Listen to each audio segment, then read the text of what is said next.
Salut à tous, dans cette vidéo on s'attaque à l'ossature bois de ma future tiny house.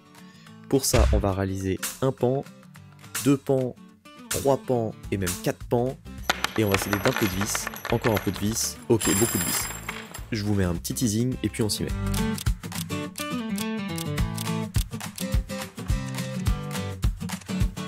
Je me lance dans la première découpe et ce sera pas la dernière.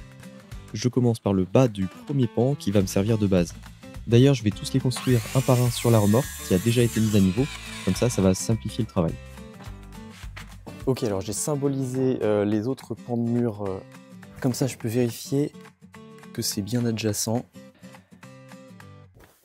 Et là le second côté qui est bien adjacent aussi. Donc c'est tout bon. Alors ensuite je vais m'occuper des traverses verticales. Donc on peut le voir que sur ce pan là on a une légère inclinaison pour la toiture d'environ 7%. Donc ce qui veut dire que je vais devoir faire des découpes avec un certain angle pour ces 5 traverses.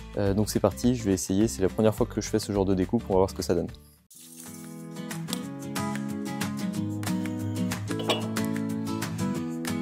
Donc là ce que j'ai fait c'est que j'ai tracé un trait au point le plus haut de l'angle et ensuite avec la scie à onglet je vais pouvoir venir régler l'inclinaison, faire ma découpe et vérifier ensuite que j'ai bien la bonne longueur au niveau du plus bas de mon angle.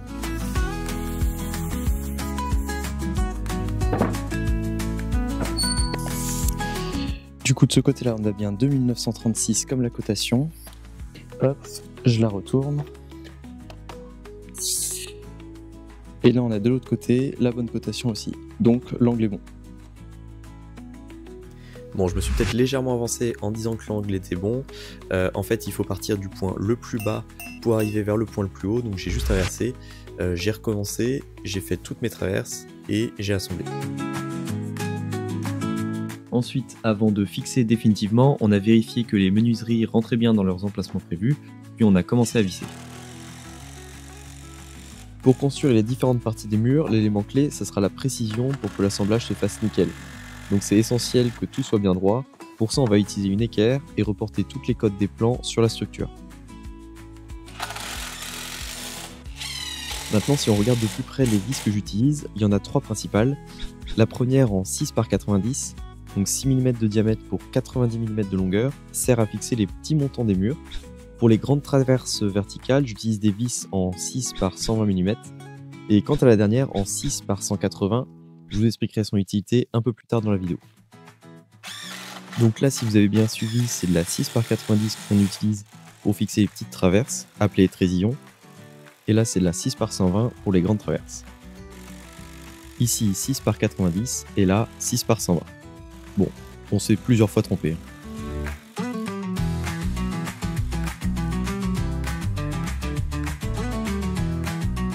Maintenant j'ai 2 faces sur 4 de réaliser, donc j'ai les 2 extrémités de la remorque, ça qui sera l'extrémité côté salle de bain et celle-là qui sera l'extrémité côté salon. Maintenant je vais réaliser les contreventements de ces faces pour pouvoir les manipuler et les stocker à côté. Alors oui, en parlant de stockage, on s'était dit que c'était une bonne idée d'essayer de lever un des pans de mur à 2. Donc ça donne ce petit rush avec sans spoiler un mur qui tombe à la fin. Donc je vous mets le rush ici et je vous laisse apprécier. Donc là on passe pas très loin de la catastrophe, mais on se dit que c'était bien de retenter une deuxième fois. Donc voilà. 1, 2, c'est quoi ça? Ouais, on n'a pas l'air fin. Bon, on a vu que les pans étaient bien rigides, mais on va quand même les contreventer pour la tenue de route. Pour ça, j'ai pris des litos que je viens positionner en diagonale de la structure pour tracer son positionnement. Ensuite, on va venir découper l'extrémité des litos dans un angle à 45 degrés. Et voilà le résultat de la découpe. Ensuite, on va sortir la scie plongeante pour venir découper les emplacements qu'on a tracés du contreventement.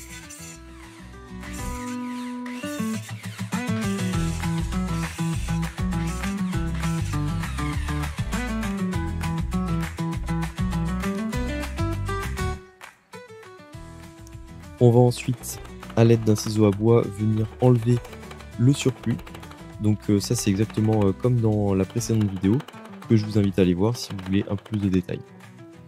Après avoir rentré le contreventement dans son emplacement, ce qu'on va devoir faire c'est visser les extrémités Donc c'est là où va rentrer en jeu la vis de 180. Donc j'ai fait un pré-perçage pour ensuite mettre la vis de 180 dans la longueur du contreventement. Une opération assez délicate parce que la vis a tendance à ressortir de l'autre côté si on vise pas droit. Donc je me suis souvent repris à plusieurs fois, mais j'ai fini par y arriver. Bon, l'étape du contreventement était assez fastidieuse à réaliser et j'ai eu mon père qui est venu me filer un petit coup de main, ce qui m'a permis de prendre quelques plans en plus que je vous mets ici.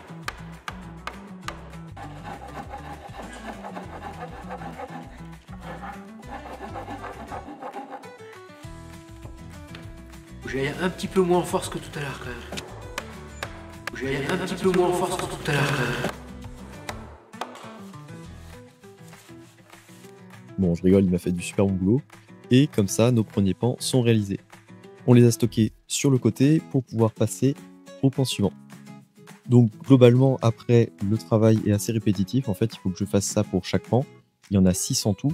Donc les deux extrémités et chaque façade que j'ai découpé en 2 pans pour pouvoir les manipuler. Donc je vous laisse avec un rapide accéléré de tout le travail.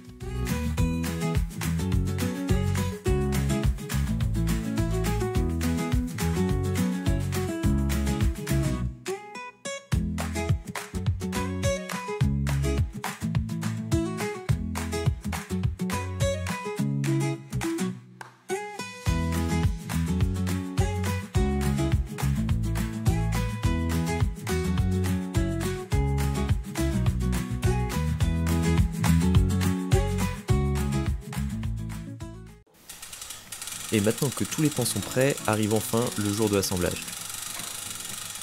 Bon, je vais accélérer un peu, sinon on n'est pas rendu.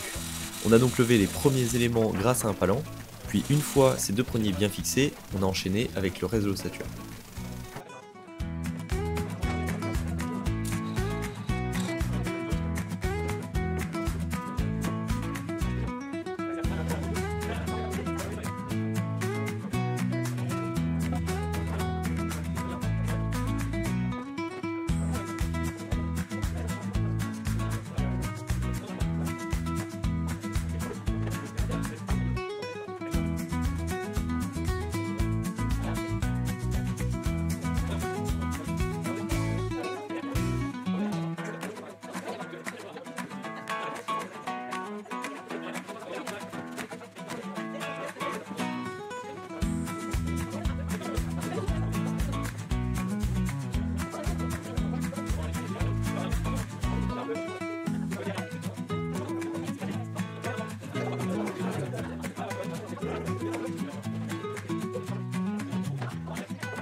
Et voilà, pour la phase de l'ossature bois des murs, ça a été une étape super importante pour bien qu'il y ait une intégrité structurelle et que bon, bah, la tiny elle bouge pas dans tous les sens. Je suis super content du résultat. Les murs ont été assemblés assez facilement. D'ailleurs, je tiens à remercier mes amis et ma famille qui m'ont aidé pour cette dernière étape. Et maintenant, on va pouvoir passer à l'étape suivante. D'ailleurs, si vous vous demandez pourquoi vous êtes là-haut, bah, je vous invite à vous abonner pour pouvoir voir la prochaine vidéo et comprendre un peu plus ce qu'il y aura.